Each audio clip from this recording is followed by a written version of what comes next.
Hello बच्चों, आज हम लोग पढ़ेंगे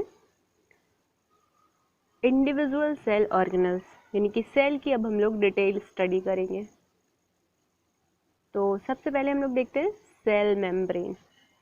सेल मेम्ब्रेन को डिटेल में पढ़ते हैं। तो the detailed structure of the membrane was studied only after the advent of the electron microscope in 1950s। मतलब इलेक्ट्रॉन माइक्रोस्कोप के डिस्कवरी के बाद ही हम उसको डिटेल में पढ़ पाए, यानी कि उसकी डिटेल स्टडी तभी हुई पॉसिबल जब इलेक्ट्रॉन माइक्रोस्कोप डिस्कवर हो गया, क्योंकि तभी तो हम देख पाएंगे कि सेल में क्या क्या स्ट्रक्चर हैं। इलेक्ट्रॉन माइक्रोस्कोप की डिस्कवरी नॉल एंड रस्का ने की थी। Chemical studies on the cell membrane specially in human RBC, यानी कि human red blood cell, enabled the scientists to deduce the possible structure of plasma membrane। तो जो सबसे ज़्यादा प्लाज्मा मेम्ब्रेन का पॉसिबल स्ट्रक्चर देखा गया वो किसमें? आरबीसी में। ठीक है।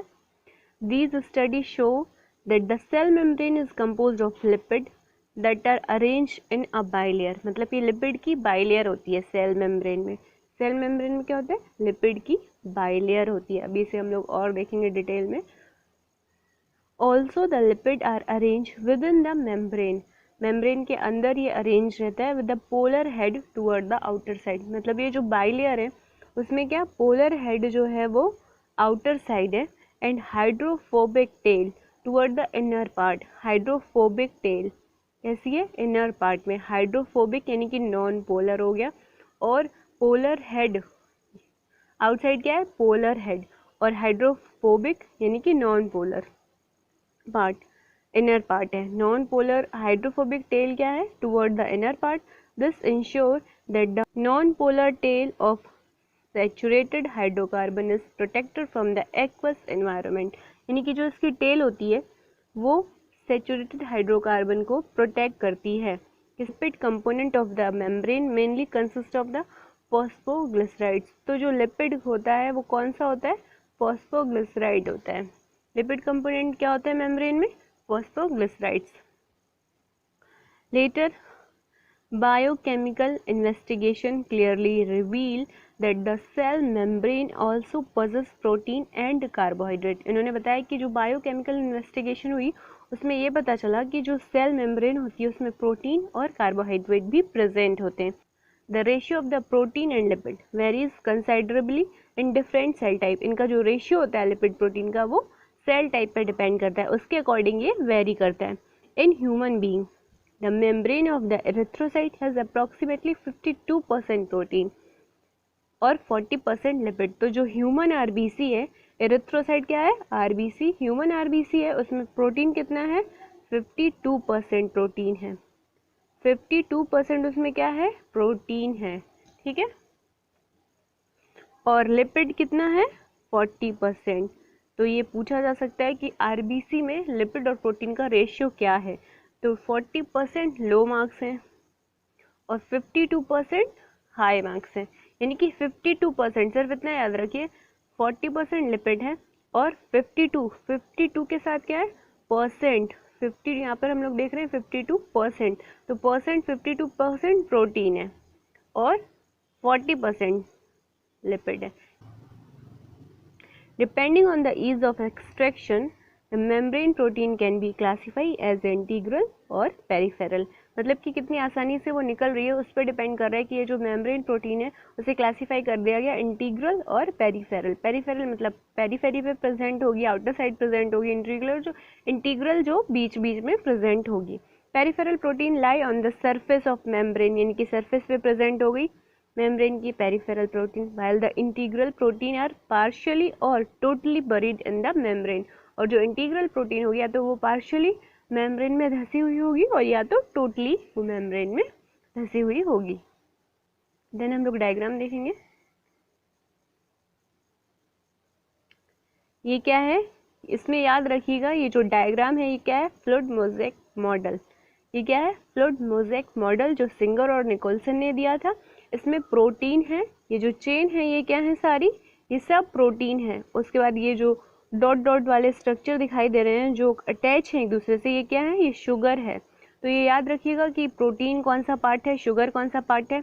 उसके साथ लिपिड की बाइलेयर है। बाइलेयर हमने पढ़ा कि लिपिड जो होता है वो बाइलेयर होता है। तो जो नॉन पोलर टेल होती है वो इनर साइड होती है और जो पोलर पोर्शन होता है वो सरफेस की साइड होता है, यानी कि आउटर साइड होता है। तो ये जो लिपिड बाइलेयर है ये इसका हेड है और ये जो अंदर दिख रहे हैं हमें स्ट्रैंड ये क्या है, ये टेल है। ठीक है, अब देखते हैं इसमें इंटीग्रल प्रोटीन ये है, ये इंटीग्रल प्रोटीन है। ये टोटली बरीड हो सकती है, पार्शियली बरीड हो सकती है और इसमें कोलेस्ट्रॉल भी प्रेजेंट होता है। जो लिपिड होता है वो कौन सा होता है, फॉस्फोग्लिसराइड्स। आरबीसी, ह्यूमन आरबीसी में परसेंटेज क्या होता है, 52% प्रोटीन होती है और 40% जो होता है वो लिपिड होता है ह्यूमन आरबीसी में। ये फ्लूइड मोज़ेक मॉडल है प्लाज्मा मेम्ब्रेन का, जिसे दिया था सिंगर एंड निकोलसन ने। An important model of the structure of cell membrane जो हम लोगों ने देखा was proposed by Singer and Nicolson in 1972 widely accepted as fluid mosaic model। तो इन्होंने जो मॉडल दिया उसका नाम क्या है, फ्लूइड मोज़ेक मॉडल। ठीक है, 1972 में सिंगर एंड निकोलसन ने ये दिया था। ठीक है, according to this the quasi fluid nature of lipid, quasi fluid nature of lipid enables lateral movement of protein, यानी कि ये थोड़ा हार्ड रहता है, बहुत ज़्यादा फ्लूइड नेचर का नहीं होता, क्वासी फ्लूइड नेचर का होता है, थोड़ा सेमी सॉलिड कह सकते हैं आप।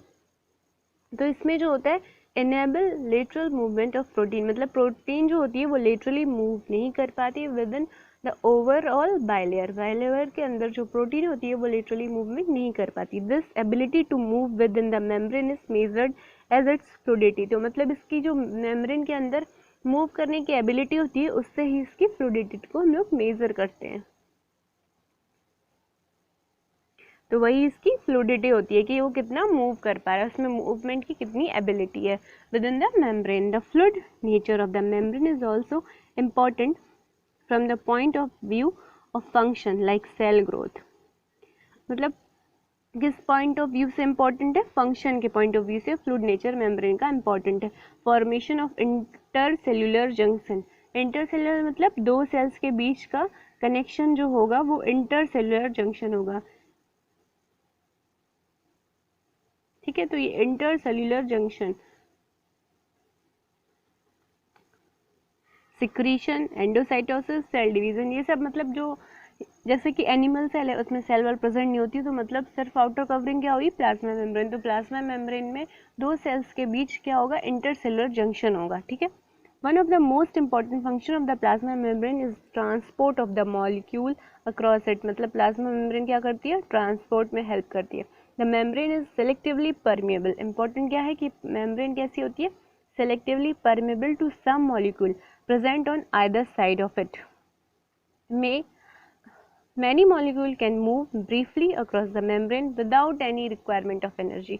बहुत सारे मॉलिक्यूल मतलब ये पैसिवली मूव कर रहे हैं क्योंकि यहाँ पर कोई रिक्वायरमेंट नहीं है एनर्जी की, without any requirement of energy, and this is called the passive transport. जहाँ पर भी एनर्जी का यूज नहीं हो रहा है, विदाउट एनर्जी जो काम हो रहा है तो उसे हम क्या कहते हैं, पैसिव। वो हर काम पैसिव होता है। ठीक है, तो न्यूट्रल सॉल्यूट में move across the membrane by the process of simple diffusion. यहाँ पे क्या हो रहा है, सिर्फ सिंपल डिफ्यूजन हो रहा है, तो यहाँ पे कोई एनर्जी का लॉस नहीं हो रहा है, कोई एनर्जी यूज नहीं हो रही है। अलोंग द कंसंट्रेशन ग्रेडियंट, तो ये किस बेस पे चल रहा है, कंसंट्रेशन ग्रेडियंट के बेस पे सिंपल डिफ्यूजन हो रहा है यहाँ पे। From high concentration to low concentration, हर चीज़ कैसे जाती है, हाई टू लो फ्लो करती है, energy high to low flow करती है। कंसंट्रेशन में कोई भी जो सॉल्वेंट होता है वो हाई टू लो फ्लो करता है।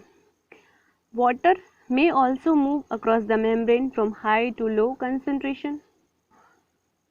Movement of the water by the diffusion is called osmosis. तो हमने अभी क्या पढ़ा, जो पैसिवली हो रहा है वो क्या हो रहा है, ऑस्मोसिस हो रही है। क्यों, क्योंकि यहाँ पर एनर्जी यूज नहीं हो रही है और movement of the water by diffusion is called osmosis. As the polar molecule can not pass through the non polar lipid bilayer, हमने देखा कि जो लिपिड की बाइलेयर है वो कैसी है, नॉन पोलर है, तो वहाँ से कोई भी पोलर मॉलिक्यूल पास नहीं हो पाएगा। They require a carrier protein, तो उनके लिए स्पेशल प्रोटीन होती है जिसे क्या कहते हैं, कैरियर, क्योंकि ये जो होती है ये इन्हें एक तरफ से ले जाके दूसरी तरफ ट्रांसफर करती हैं, तो ये कैरियर का काम कर रही हैं। of the membrane to facilitate their transport across the membrane. A few ion or a molecule are transported across the membrane against, यहाँ पर important क्या है, against their concentration gradient. तो जब कोई चीज़ low to high मूव कर रही है तो उसके लिए उसमें एनर्जी रिक्वायरमेंट चाहिए. From lower to higher concentration, यानी कि लो टू हाई कंसनट्रेशन ये मूव करिए तो इसके लिए इसे एनर्जी चाहिए. विदाउट एनर्जी ये नहीं कर पाएगा मूवमेंट. ऐसा नहीं होगा कि लो टू हाई, क्योंकि जो नॉर्मल प्रोसेस होता है वो हमेशा हाई टू लो होता है, तो जो कि पैसिवली चलता है वहाँ पर एनर्जी का कोई यूज़ नहीं होता. बट जब हमें लो टू हाई जाना होता है तब हमें एनर्जी चाहिए. ठीक है. Such a transport is an energy dependent process, यहाँ पर दे दिया उन्होंने, इन विच ATP is utilized and is called active transport. तो यहाँ पर ये क्या हो गया, एक्टिव ट्रांसपोर्ट. तो ये इम्पॉर्टेंट है कि जो एक्टिव ट्रांसपोर्ट होता है उसमें एनर्जी डिपेंडेंट प्रोसेस होती है, वो एनर्जी यूज़ होती है उसमें. लेकिन जो पैसिव ट्रांसपोर्ट होता है उसमें कोई एनर्जी यूज़ नहीं होती. और एक्टिव ट्रांसपोर्ट का एग्जाम्पल क्या है, सोडियम पोटेशियम पंप. ठीक है. सोडियम पोटेशियम पंप किसका एग्जाम्पल है, एक्टिव ट्रांसपोर्ट का. हम लोग देखते हैं cell wall. As you may recall, a non-living rigid structure called cell wall. मतलब सेल वॉल कैसी होती है, नॉन लिविंग और रिजिड स्ट्रक्चर होती है. फॉर्म करती है outer covering for the plasma membrane. Plasma membrane के लिए आउटर कवरिंग सेल वॉल होती है. लेकिन सेल वॉल प्रेजेंट किस किस में होती है, फंगाई एंड प्लांट में सेल वॉल प्रेजेंट होती है, एनिमल्स में सेल वॉल प्रेजेंट नहीं होती. Cell wall not only give shape to the cell and protect the cell from mechanical damage and infection. मतलब कि जो सेल वॉल का काम होता है वो क्या होता है, शेप प्रोवाइड करना तो होता है, साथ में वो मैकेनिकल डैमेज एंड इन्फेक्शन से प्रोटेक्ट भी करती है सेल को. पर सिर्फ यही दोनों काम नहीं करती. जो सेल वॉल होती है वो सेल टू सेल इंटरेक्शन में हेल्प करती है, साथ में वो बैरियर की तरह काम करती है अनडिजायरेबल मैक्रो मॉलिक्यूल के लिए. पर इम्पॉर्टेंट है कि एल्गी में जो सेल वॉल होती है वो किसकी बनी होती है. तो यहाँ पर याद रखिएगा कि एल्गी में जो सेल वॉल होती है वो सेल्यूलोज, गैलेक्टन्स, मैनन्स की बनी होती है. और इसमें मिनरल होते हैं जैसे कि कैल्शियम कार्बोनेट. तो यहाँ पर इम्पॉर्टेंट है ये तीन, सेल्यूलोज, गैलेक्टन्स एंड मैनन. तो ये एल्गी के सेल वॉल में प्रेजेंट होते हैं. ठीक है. While in other plant it consists of cellulose, और प्लांट में cellulose, hemicellulose, pectins and proteins. ठीक है. प्लांट में cellulose, hemicellulose, pectin and protein, और एल्गी में सेल्यूलोज दोनों में कॉमन है, galactans, mannans and mineral like calcium carbonate.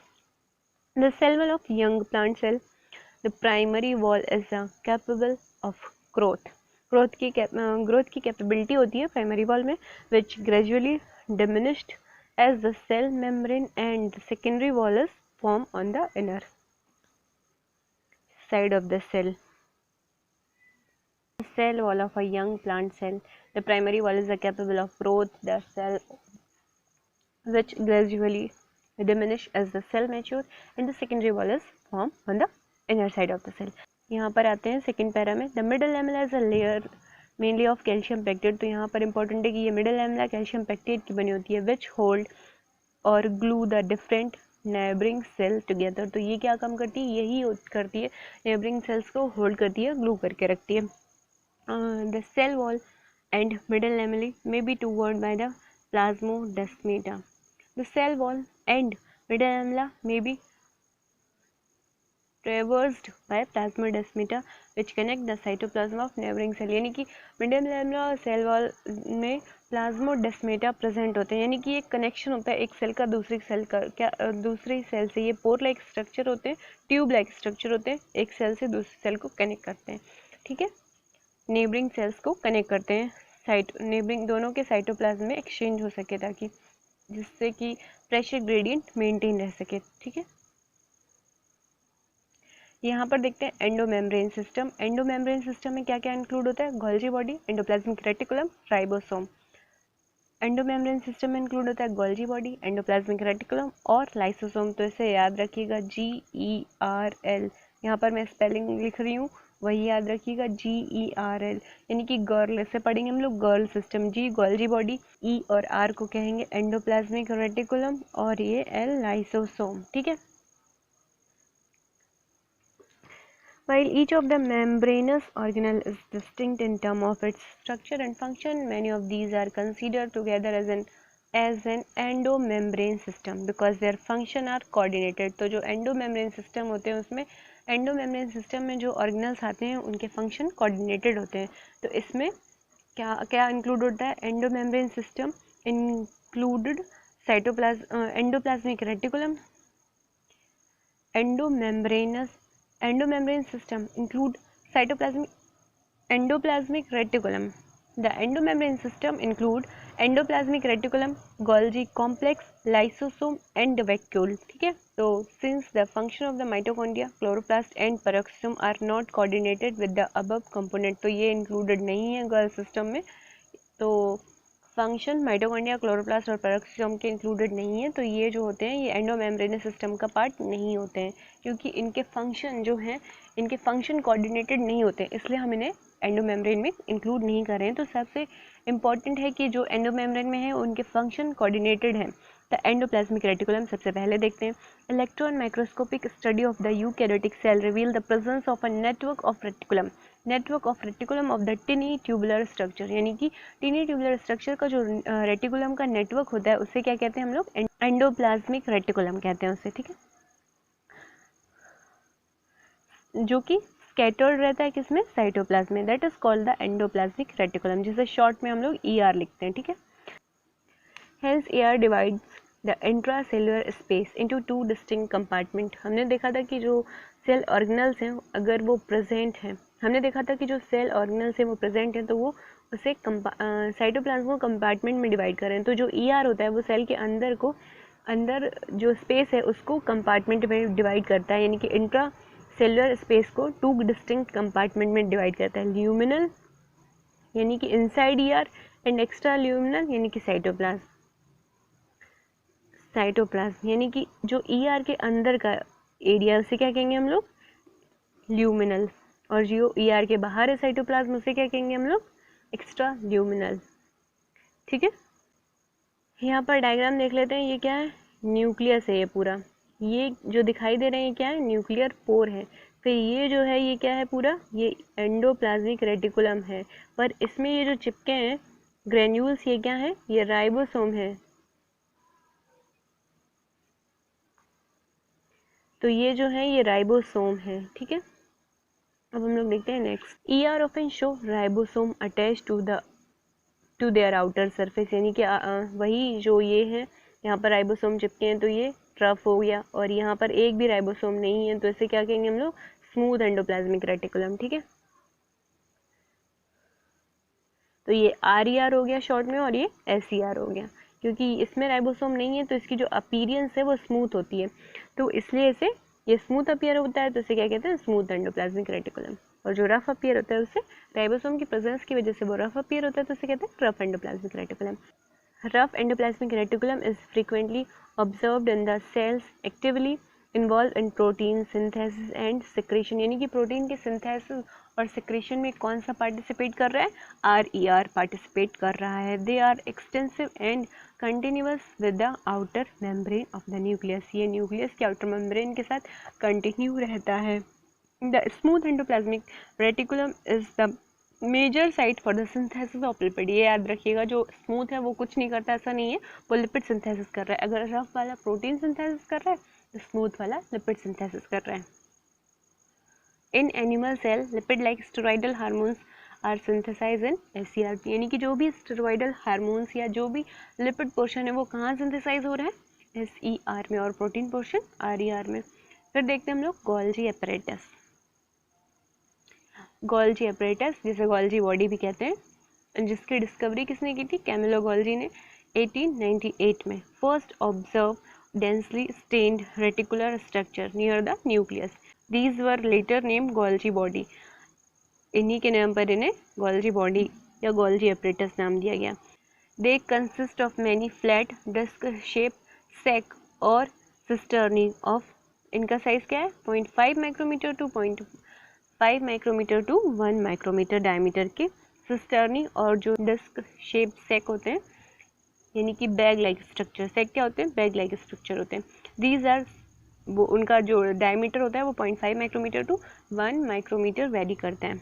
These are stuck parallel to each other, ये एक दूसरे के पैरेलली स्टक रहते हैं। ठीक है, varied number of the cisternae are present in Golgi complex, बहुत सारी सिस्टर्नी जो होती हैं वो प्रेजेंट रहती हैं, ये varied number of cisternae present रहती हैं, ठीक है। Varied number of the cisternae are present in Golgi complex, the Golgi cisternae are concentrically arranged near the nucleus with a distinct convex cis होता है, cis कैसा होता है, convex forming face and concave कैसा होता है, trans जो कि maturing face होता है, और convex कैसा होता है, cis। तो concave और convex ये होता है cis trans में डिफरेंस। तो याद रखिएगा कि जो concave होता है वो ट्रांस यानी कि मैच्योरिंग फेस को क्या कहते हैं, ट्रांस कहते हैं, ट्रांस फेस कहते हैं, और ये कॉनकेव होता है, और जो फॉर्मिंग होता है वो सिस होता है और उसे क्या कहते हैं, फॉर्मिंग फेस कहते हैं, ठीक है। तो ये डायग्राम है गोल्जी एपरेटस का। इन्होंने दिया the cis and the trans face of the organelle are entirely different, तो ये जो होते हैं वो दोनों डिफरेंट होते हैं बट इंटरकनेक्टेड, ये डिफरेंट होते हैं बट ये इंटरकनेक्टेड होते हैं, ये एक दूसरे से कनेक्ट रहते हैं। तो Golgi apparatus principally perform the function of the packaging, इसका काम क्या करता है, ये जो होता है traffic police of the cell जैसे काम करता है। तो ये पैक करने का सामान काम करता है, ये सामान को पैक करता है और वो मैच्योरिंग फेज से रिमूव, जो फॉर्मिंग फेज होता है वहाँ पे लेता है और उसके बाद वो मैच्योरिंग फेज से उसे दे देता है। To be delivered either to the intracellular target or secreted outside the cell, तो या तो इंट्रासेलुलर टारगेट में डिलीवर कर देगा या आउटसाइड द सेल सिक्रीट कर देगा। Material to be packed in the form of vesicle के फॉर्म में पैक करता है। ER fuse with the cis face के साथ फ्यूज हुआ गोल्जी एपरेटस की और मूव करेगा टूवर्ड द मैच्योरिंग फेस यानी कि ट्रांस फेस की तरफ मूव करेगा। ER जो होते हैं वो सिस फेस के साथ फ्यूज हो जाते हैं, तो ये प्रोटीन बना के गोल्जी एपरेटस को देंगे, तो वो प्रोटीन को पैक कर देंगे और वो मैच्योर फेस से उसे बाहर यानी कि इंट्रासेलुलर स्पेस में या अनदर सेल में ट्रांसफर कर देंगे, ठीक है। This explain why the Golgi apparatus remain in the close association with the ER, तो इसीलिए ये जो है ER के साथ क्लोज एसोसिएशन शो कर रहा है, इसीलिए इनका जो सिस्टम है वो कोऑर्डिनेशन में है, और ये जो है एंडोमेम्ब्रेनस सिस्टम के पार्ट हैं। A number of proteins synthesized by ribosome on the endoplasmic reticulum are modified in the cisternae, यानी कि गोल्जी एपरेटस की जो सिस्टर्नी है उसमें वो मॉडिफाई हो रही है before they are release from its trans face, और वो ट्रांसफेस से रिलीज होंगी उससे पहले, यानी कि उन्हें मॉडिफाई करेगा, पैक करेगा और उसके बाद वो ट्रांसफेस यानी कि मैच्योरिंग फेज से रिलीज कर देगा। Golgi apparatus is the important site of formation of the glycoprotein, यानी कि प्रोटीन लेगा, उन्हें गोल्जी एपरेटस से जब प्रोटीन पास हुई यानी कि ट्रांस से रिलीज होगी और सिस फेज से एंटर करेगी, सिस फेज से एंटर करेगी फॉर्मिंग फेज से, तब वो प्रोटीन जो होगी ट्रांस से रिलीज होगी तो वो ग्लाइकोप्रोटीन में कन्वर्ट हो जाएगी। ऐसे ही ग्लाइकोलिपिड यानी कि जो स्मूथ ER है, स्मूथ एंडोप्लाज्मिक रेटिकुलम है, उनसे क्या लेगा, उनसे लिपिड लेगा, उसके बाद उसमें ट्रांसफॉर्म करेगा तो वो ग्लाइकोलिपिड में कन्वर्ट हो जाएगा।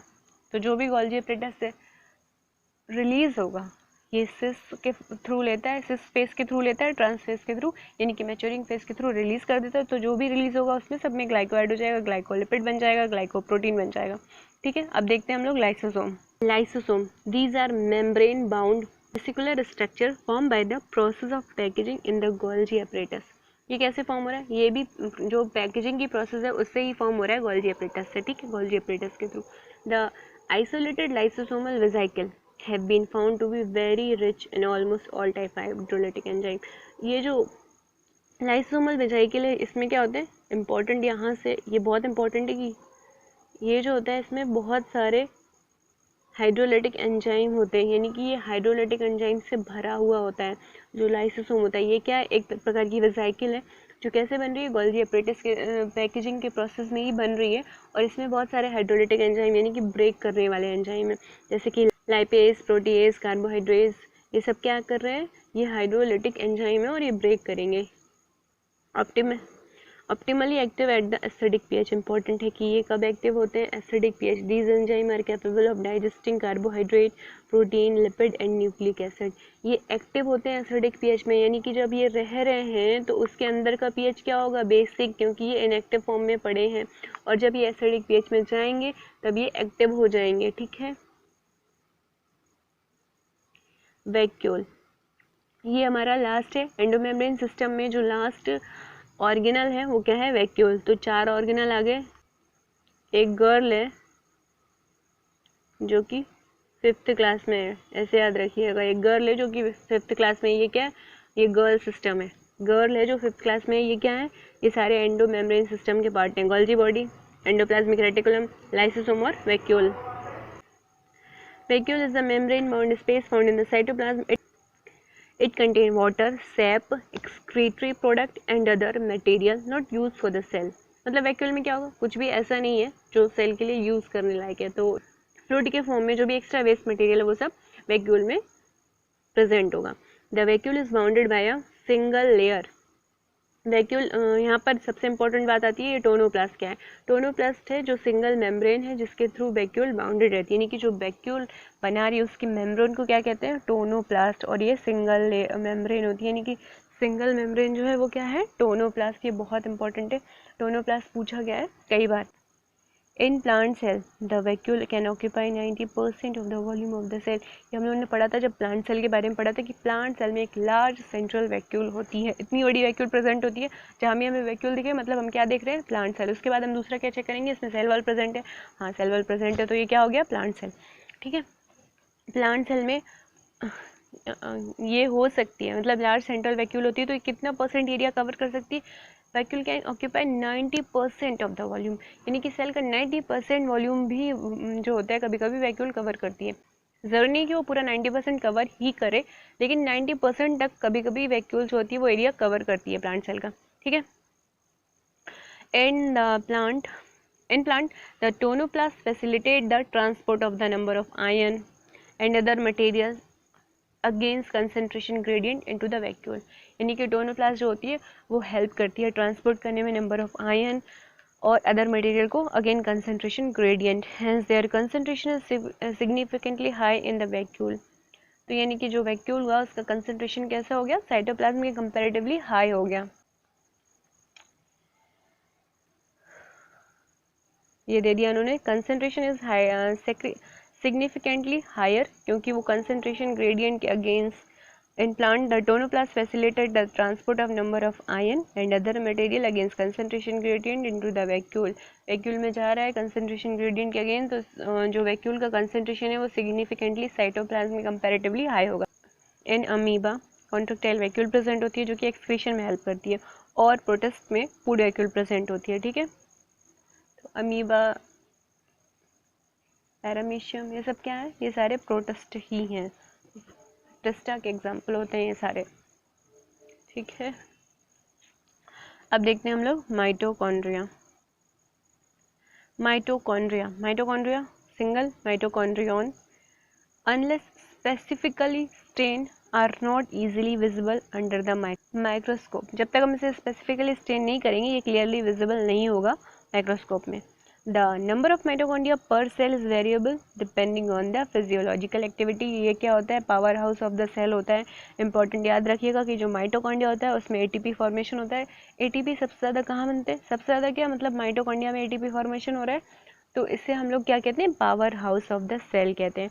The number of the mitochondria per cell is variable depending on the physiological activity of the cell, मतलब कि सेल की फिजियोलॉजिकल एक्टिविटी पर डिपेंड करेगा उसमें कितने माइटोकॉन्ड्रिया प्रेजेंट है, क्योंकि उसमें उतनी ज़्यादा एनर्जी चाहिए होगी जितनी ज़्यादा उसकी एक्टिविटी होगी, उसके बेसिस पे उसमें माइटोकॉन्ड्रिया प्रेजेंट होते हैं। In term of the shape and size also considerable degree of variability in observe. Shape size में भी बहुत सारी वेरिएशन देखने को मिलती है। टिपिकली सॉसेज शेप और सिलेंड्रिकल हैविंग अ डायमीटर, ये इसमें डायग्राम बना है देखिएगा, सॉसेज शेप, ठीक है। और इसका डायमीटर कितना होता है, 0.2 माइक्रोन से 1 माइक्रोमीटर तक, और एवरेज 0.5 लेके चलते हैं कि एवरेज कितना होगा, 0.5 माइक्रोमीटर।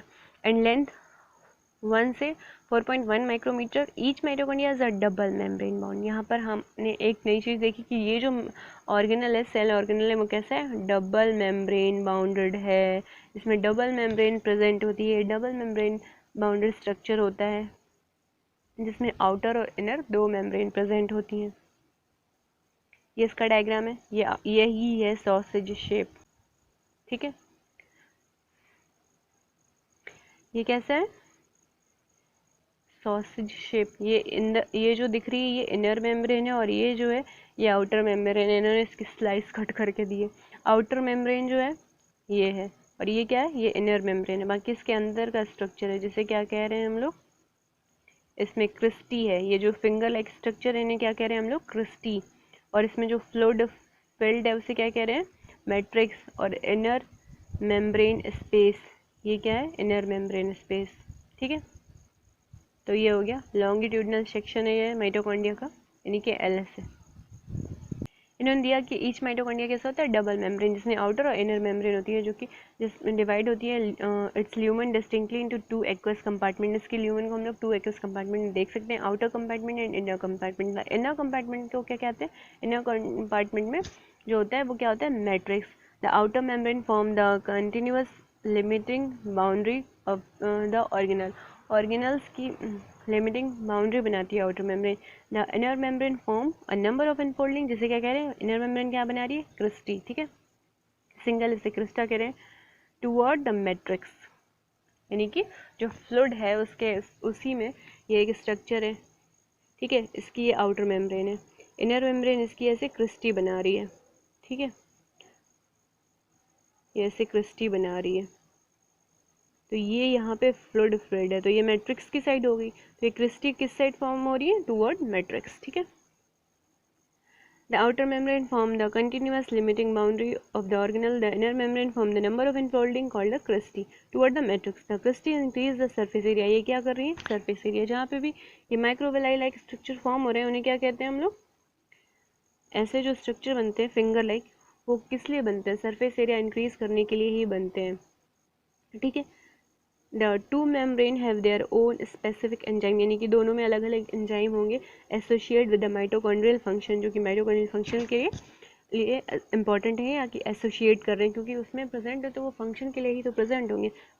कुछ भी वेस्ट नहीं है बायो में, स्पेशली कुछ भी वेस्ट नहीं है, कहीं ना कहीं कुछ सब कुछ अपना काम कर रहे हैं। और ये तो फिर पावर हाउस है सेल का, तो इसमें जो भी काम होगा वो बहुत इंपॉर्टेंट है। Mitochondria are the site of aerobic respiration, ये बहुत इंपॉर्टेंट है। इसका साइट होता है एरोबिक, यानी कि ऑक्सीजन की प्रेजेंट में यहाँ पे रेस्पिरेशन होगा, इसलिए यहाँ दिया है एरोबिक रेस्पिरेशन।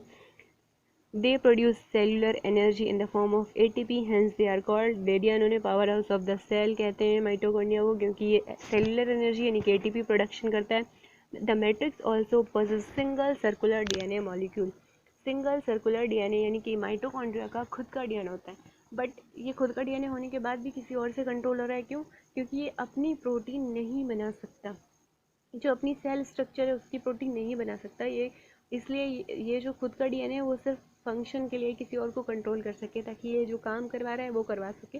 बाकी ये अपने लिए कुछ नहीं बना सकता, अपनी प्रोटीन नहीं बना सकता। Few RNA molecules, ribosome. Mitochondria में क्या क्या प्रेजेंट होता है, अपना डीएनए प्रेजेंट होता है, आरएनए मॉलिक्यूल प्रेजेंट होते हैं। राइबोसोम 70s राइबोसोम किसमें प्रेजेंट होते हैं, प्रोकैरियोटिक सेल में 70s राइबोसोम प्रेजेंट होते हैं, जिसकी सब यूनिट क्या होती है, 50 एंड 30s। ठीक है,